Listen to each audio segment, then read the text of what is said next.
Hello guys, welcome back to this channel. In today's video, I'm going to show you how to change SIM card for mobile data on Android phone.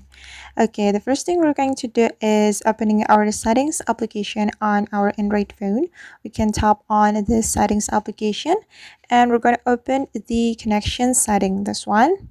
And on this connection setting, we have to select SIM card manager. Okay, and here we can change SIM card for mobile data.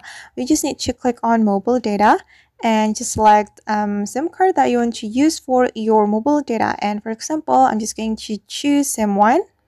Okay, and actually there is another way to change the SIM card for mobile data on Android phone.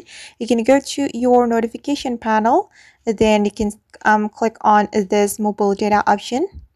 Okay, and here you can also select the SIM card for your mobile data.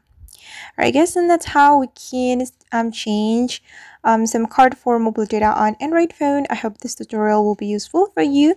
Thank you so much for watching and see you on the next video.